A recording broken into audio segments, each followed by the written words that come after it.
Good evening, Dr. Vimochana. Thank you for joining us today, and a warm welcome to everybody. Today, we are going to talk about a very important topic called iron deficiency anemia. This is something that we see rampantly across all age groups, starting from infancy right up to old age. Dr. Vimochana will tell us a little bit more about it. But before that, I would like to introduce Dr. Vimochana to you all.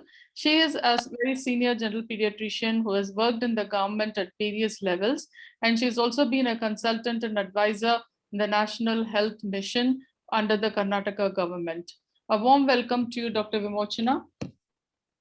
Thank you, Dr. Chitra, for your kind words also and for including me in this program so that we can spread some awareness about common topics. Yeah. And good evening to all the viewers too. Yeah. So, Dr. Vimochana, tell us about iron deficiency anemia. Is it very common? Yeah. So anemia as such is colloquially people talk about anemia as someone having less blood and things like that. And we would say, depend on the hemoglobin percentage to tell whether a person is anemic or not. And generally about 11 to 12 gram percent is the cutoff for women and children, and about 13 for adult men. And amongst the anemias, there are many causes of anemia, most often nutritional. Apart from that, blood loss and other conditions which cause increase in the breakdown of the red blood cells and other things. But nutritional anemia, amongst them again, iron deficiency is the most common, that is very prevalent across all age groups. It is about 65% in children below 5 years of age, and about 50% in women. Men are not left behind either. About 19 to 20% of the adult men also have anemia. So it is quite a common and an important problem to be addressed. Right. It's very shocking, isn't it, when you say the numbers and you say almost 2/3 of children have iron deficiency anemia and almost half the number of women have iron deficiency anemia. So that is really very, very important problem, and it is something that needs to be looked into. So why is it so rampant among, across all the age groups, particularly in children? Yeah. So one thing is, like we said about nutritional aspects. Suppose in a child, the infancy and early childhood and the adolescence are the periods in children when we have an increased demand for iron. And in children up to 6 months, we have iron stores, which would have come from the mother, means from the womb. So again, a pregnant lady who is anemic, she would not be able to give enough stores either. And a pregnant woman would also have more of miscarriages and other pregnancy losses also. And an LBW baby, which would again result in a continuation of the cycle.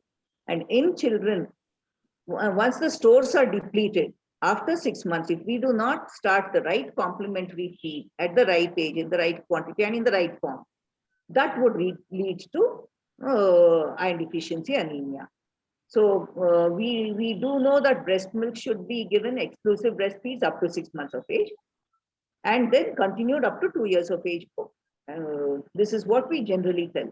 But just continuing milk without giving the complementary feeds would result in anemia, because milk does not have iron. Milk and egg, though they are complete foods, they lack in iron and vitamin C.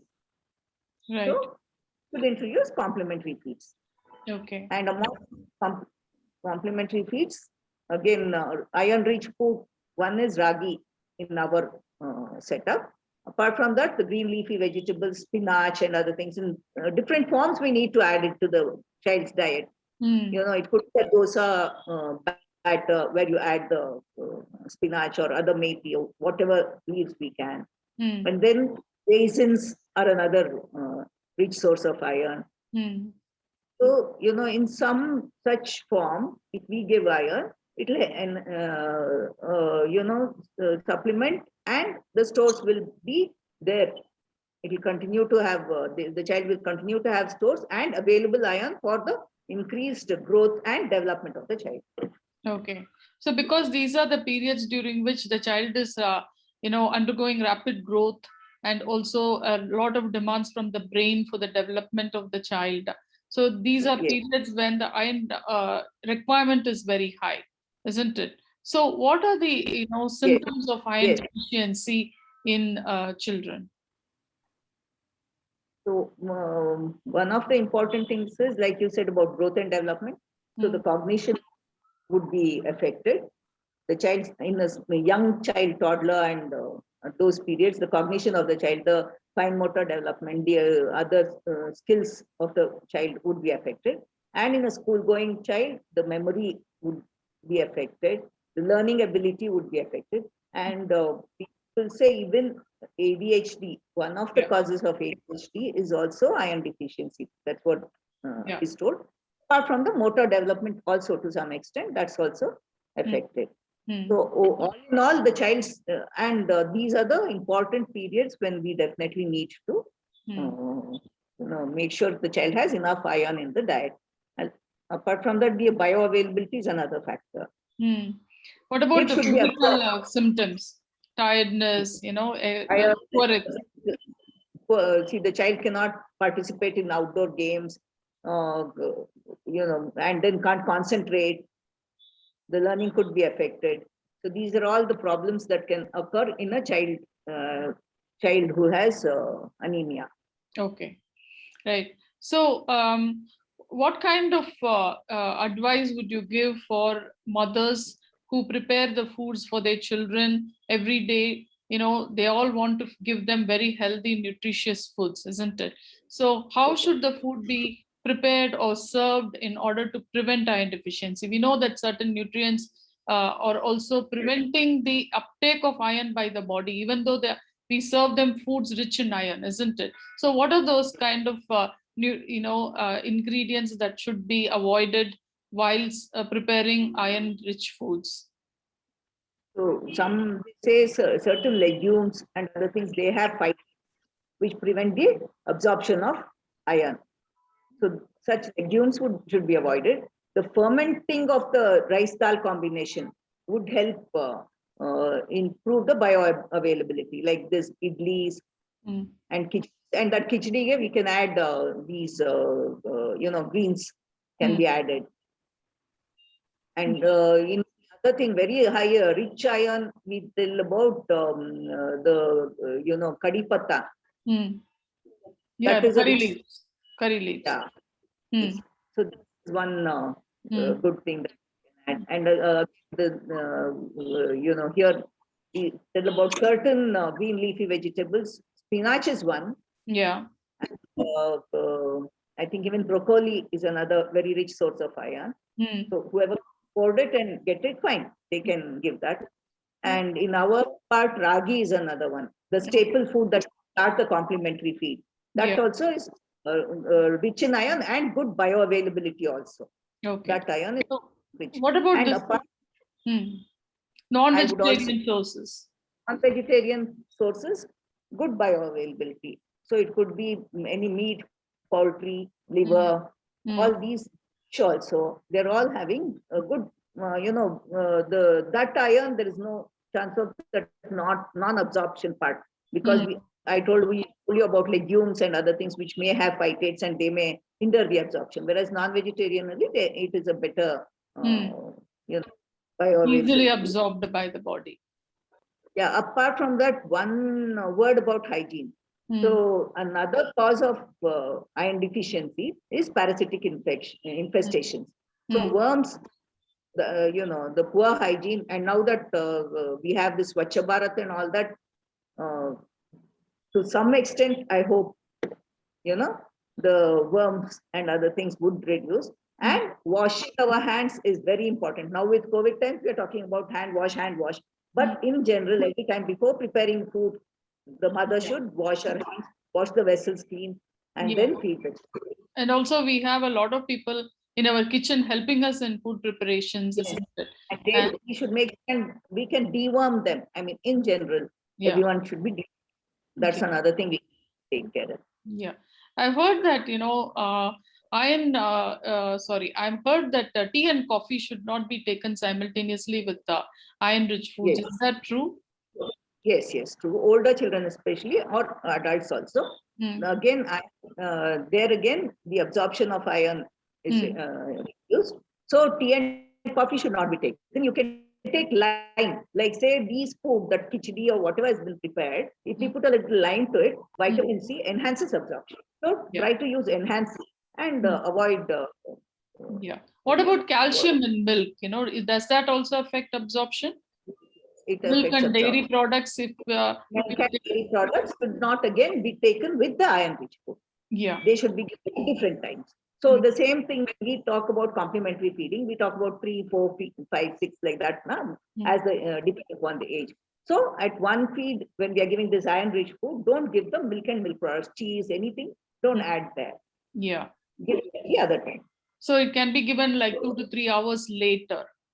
So So that, that's why, yeah, the snack time you hmm. can give the cheese or any such milk Hmm. product. Yeah.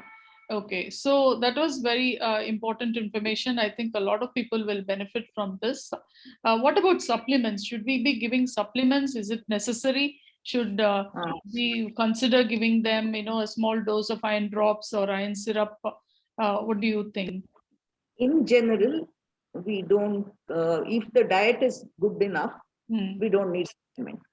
Of Hmm. course, when people are coming to the pediatrician and they are looking at the child, they would be, assessing the child also and the child's both the pallor. See, one of the main things we all, even the layman knows is the pallor. Hmm. Both as far as eye they do this Hmm. and the palms they see.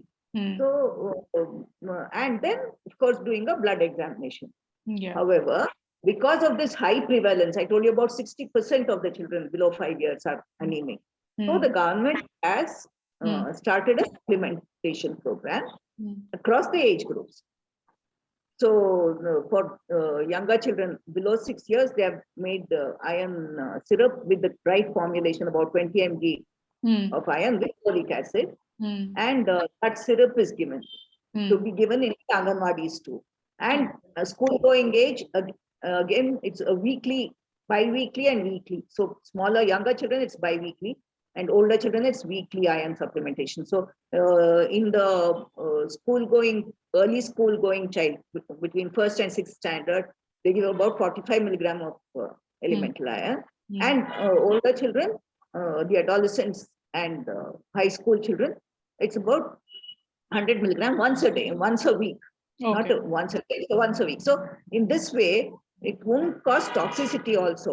Right. It wouldn't cause the because we have to be aware of that also. No? Hmm. So once a week, giving this dose, they Hmm. have tried all this and then they are giving because of the high prevalence in the general public. But Correct. specific instances, we can see a child coming to our clinic, for Yeah. example, if we feel this, the mother and everyone knows very well and they're giving enough iron, we don't have to supplement. Correct. Yeah. But one of the things that I have observed is, even children and adolescents coming from middle class, upper middle class, or higher socioeconomic strata also have iron deficiency anemia because they have very picky eating, very fussy eating, or high intake of junk foods, which are very nutrient deficient, isn't it? Have you seen this also happening? Yes, yes, we Hmm. do see, and that's one thing we do tell that it's across all strata of society. Hmm. It is prevalent, Hmm. and many a times even the child, there again, certain kids would be obese also, Hmm. and we would think that the child is doing well, Yeah, the exactly. height, weight and all that. So Hmm. then the picky eating, and again the if we are not eating in the right way, these Hmm. combination foods we are talking about, no, Yeah. if that is not right, Hmm. cheese and everything with our spinach, Hmm. again absorption would be Yeah, affected. exactly. Exactly. So Yeah. yes. And also a very poor intake of green leafy vegetables, or sometimes And even like deficient. Yeah. so that yeah, what we can do is in the dosa we can mix and put, Hmm. and make different designed dosa or something like that, Hmm. carrot, like a face or things like that. So Hmm. the child may find it attractive and may take it. Yeah. So it's up to us to make it interesting for the child, encourage them to have healthy foods, provide and make Yeah. the food available in a way, prepare the food in such a way that iron is easily absorbed, and combining iron with little bit of vitamin C rich foods enhances its absorption. And then avoiding the iron rich foods with coffee or tea or with milk products, that's also another important tip. So you have given us a lot of tips today in order to keep ourselves healthy, make sure that our children don't become iron deficient. Women are in charge of looking after their families, preparing the food for the children, and this would be extremely useful information for them. Thank you so much, Dr. Vimochana, and it has been very, very informative.